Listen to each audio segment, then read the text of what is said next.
This is my video presentation. I'm Amanda Moseley. The clip 2, question 1, what are your key learning from this clip?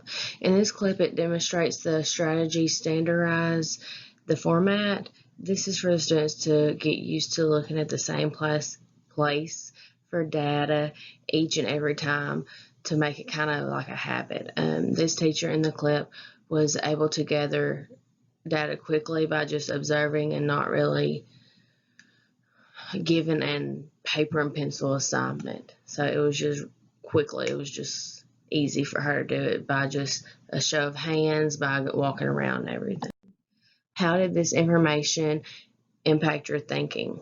This information that impacted my learning during this clip is that doing an observation doesn't have to be a long and drawn out process. Just like this teacher in this clip, she walked around the room while the students was reading and writing and observed what they were reading and writing on their paper and more. So she would try to redirect them if they needed to be.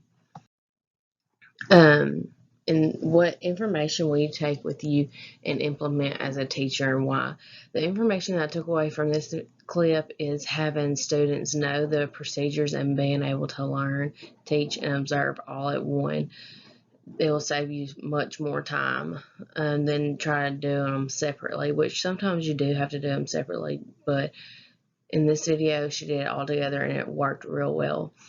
This is the time where, as a teacher, instead of having to grade essay after essay, I could just see how they're working individual and as a group while we're learning, and I could redirect them and clear up misconceptions if needed instead of wasting time with grading and have it separated. But like I said, sometimes you do need it to be separated. Personal and professional reflection. In this clip, it demonstrated standardized the format. This is having the students work and learn, and also the teacher observing and assessing their learning all at the same time.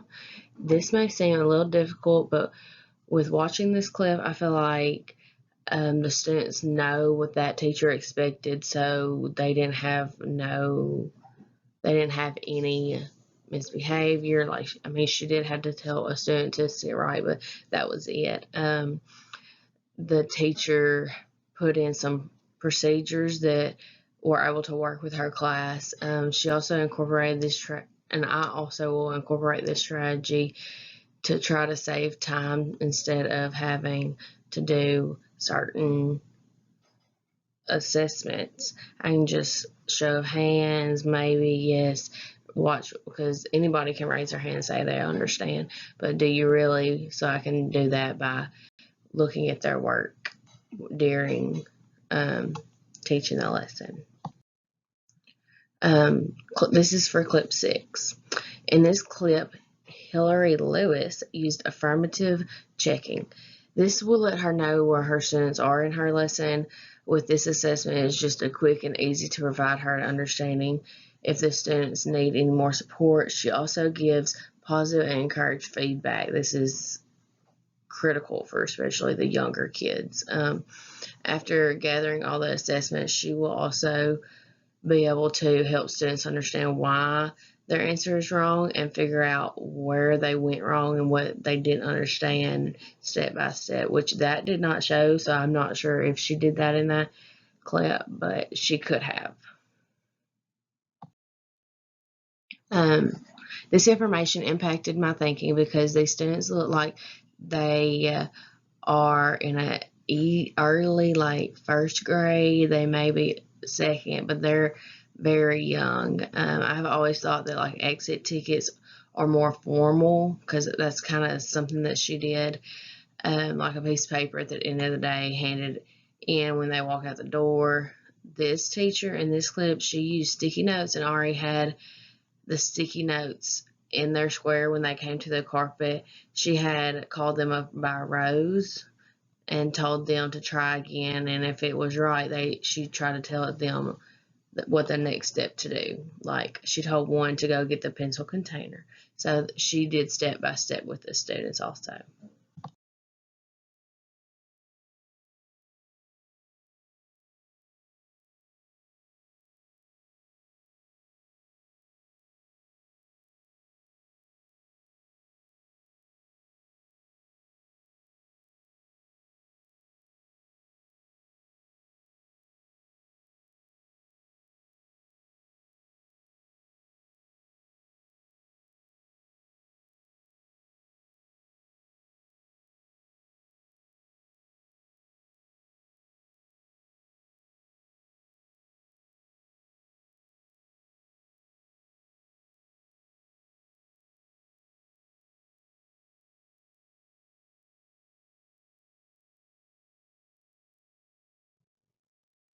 Clip 6, this is the personal and professional reflection.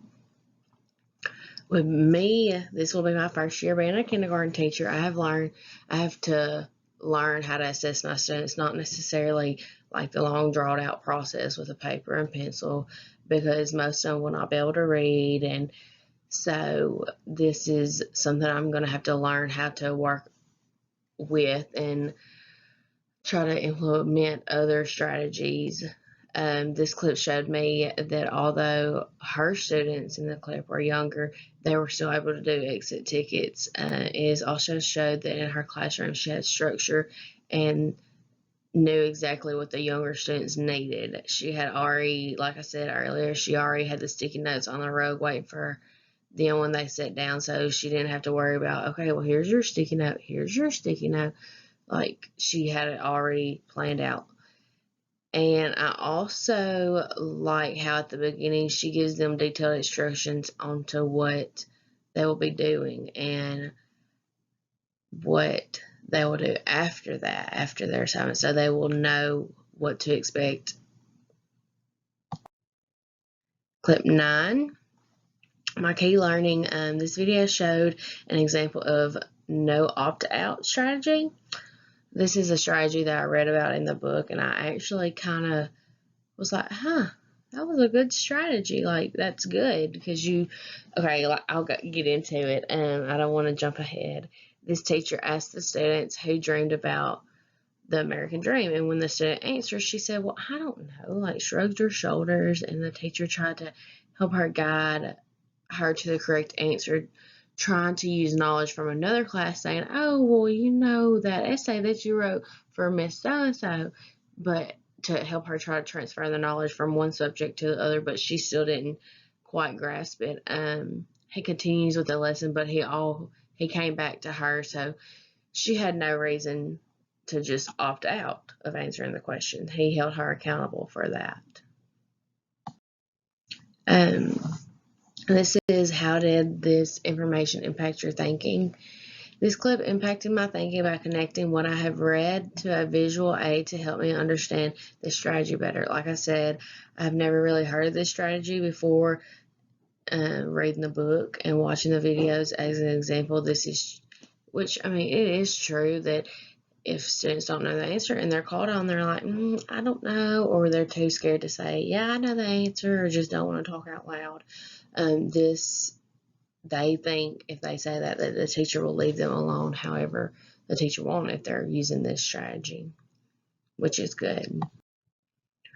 What information will you take with you and implement as a teacher, and why? This strategy is definitely one that I would love to use, that I will use in one of my in my classroom, because I feel like this strategy holds not only us as teachers, but also the students in charge of their learning, and they are accountable for their learning too. So I feel like that gives them a little responsibility. Clip 9, personal and professional reflection.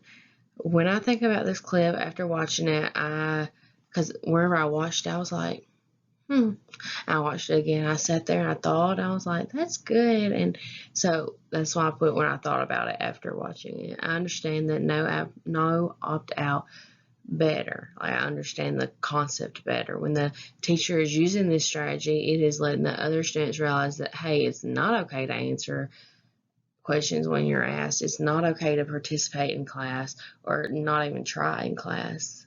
With the teacher coming back to the students each and every time, this shows the students that if you put a little effort into trying to find the correct answer, that you will be able to answer the question. Like I said, I mean, you probably won't always be able to find it, but at least you're putting out effort and trying, and the teacher will see that. It's a big deal for students to get an answer right, because the teacher will give them praise most often, and that will build their self-confidence really high. This is my reference. I used the CD that came from the book, and I used clip 2, clip 6, and clip 9.